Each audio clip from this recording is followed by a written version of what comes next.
नमस्कार दोस्तों, आज तक भारत में आपका स्वागत है। आज हम फिर एक बार चुनावी चर्चा को लेकर आपके बीच में हाजिर हैं। आज हमारे साथ श्रमजीवी पत्रकार संघ के अध्यक्ष श्री मुकेश मिश्रा जी जुड़ रहे हैं। वो इस समय शामपुर तालाब पर हैं। आज हम उनसे लाइव बात करेंगे, क्या स्थिति है। नमस्कार मुकेश जी, क्या आप मुझे सुन पा रहे हैं? मुकेश जी, अनूपपुर में क्या स्थिति है और इस समय क्या चल रहा है? यहाँ हाँ सुन पा रहा हूँ मैं आपको। नमस्कार, क्या हाल है?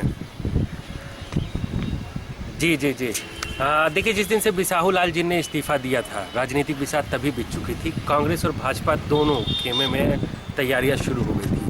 फिलहाल लोकतंत्र में जनता का मत ही सर्वश्रेष्ठ होता है। अभी जो तैयारी चल रही है वो कांग्रेस और भाजपा अपने अपने खेमे में तैयारी कर रही है। जनता तक अभी नेता नहीं पहुंच पा रहे और चुनाव की तैयारियां दोनों पक्षों से बिल्कुल बिसाहू लाल जी को उन्होंने निर्धारित कर दिया कि हमारे प्रत्याशी यही होंगे।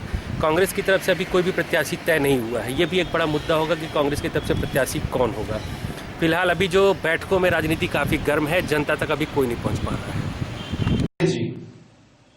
चुनाव में कई मुद्दे होते हैं। इस अनूपपुर चुनाव में भी कोई ना कोई मुद्दा होगा जो इस चुनाव को प्रभावित करेगा।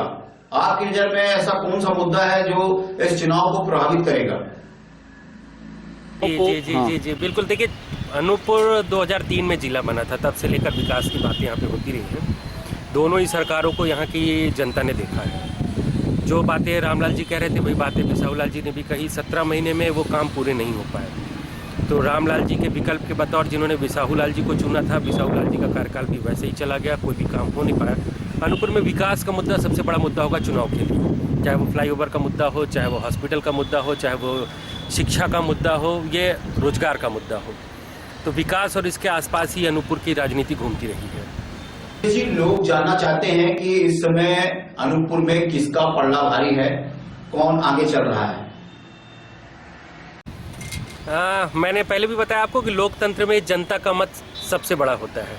अभी दोनों नेता अलग अलग दावे कर रहे हैं। बिसाहू लाल जी के दावे हैं अलग हैं कि कांग्रेस की तरफ से हमारे पास ढेर सारे कार्यकर्ता आ रहे हैं। ये सब बैठकों में और कागजों में चल रहा है। आम जनता का जो मत है वो अभी किसके साथ होगा, ये आने वाला वक्त बताएगा। कांग्रेस की तरफ से प्रत्याशी कौन होगा, कांग्रेस की रणनीति क्या होगी, उसके बाद ये राजनीति तय होगी, आगे की दिशा तय होगी कि क्या हो सकती है। फिलहाल दोनों अपने अपने दावे कर रहे हैं। कुंदेलाल जी और कुतमा से विधायक हमारे सुनील सराफ, ये दोनों ने मोर्चा संभाल रखा है। यहाँ बिसाहू लाल जी और रामलाल जी मोर्चा संभाल रखे हुए हैं। फिलहाल जनता अभी किस करवट हाथी बैठता है ये अभी अपन नहीं कह सकते हैं। ऊँट किस करवट जाता है ये अभी बिल्कुल नहीं कहा जा सकता जब तक ये चुनाव ना हो जाए, मतगणना ना हो जाए। देश में होने वाले चुनाव कहीं ना कहीं किसी न किसी जातिगत समीकरण से जरूर प्रभावित रहते हैं। अनूपपुर में संपन्न होने वाला चुनाव भी जातिगत समीकरण जरूर बना रहा होगा। तो आपके नजर में क्या है कि जातिगत समीकरण कितना असरकारक होगा? अनूपपुर का जो चुनाव होता है अगर देखा जाए तो वो जाति समीकरण पे ही रहा है।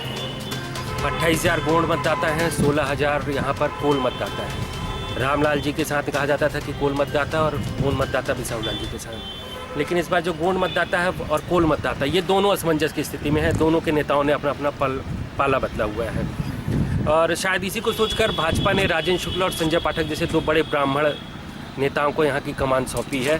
ब्राह्मणों मतदाताओं की संख्या भी यहाँ पे अच्छी खासी है। तो ब्राह्मण मतदाता जिसके साथ जाएंगे निश्चित ही जीत उसकी होगी। और जाति समीकरण अगर कहें तो जाति समीकरण सबसे बड़ा प्रभावकारी इस चुनाव में, इस विधानसभा में रहेगा। और इसके लिए भी तैयारी दोनों तरफ से शुरू कर दी गई है। एक तरफ कुंदेलाल जी अपने गौंड मतदाताओं को साधने में लगे हुए हैं कि वो कांग्रेस का साथ न छोड़ें। दूसरी तरफ सुनील सराफ भी सवर्ण और पिछड़ा वर्ग के मतदाताओं पे लगातार बैठक करके और उन पर अपनी पकड़ बना रहे हैं। तो जाति समीकरण भी एक बड़ा मुद्दा होगा इस पूरे चुनाव में। हमसे जुड़े, आपने अपनी राय रखी, लोगों तक वो जानकारी पहुंचाई जो वो जानना चाहते थे। तो दोस्तों, ऐसी चर्चा। जी, बहुत बहुत धन्यवाद। नमस्कार बिज्जू जी, आपको, आपने ये जो बातें की इसके लिए आपका बहुत बहुत धन्यवाद। साधुवाद।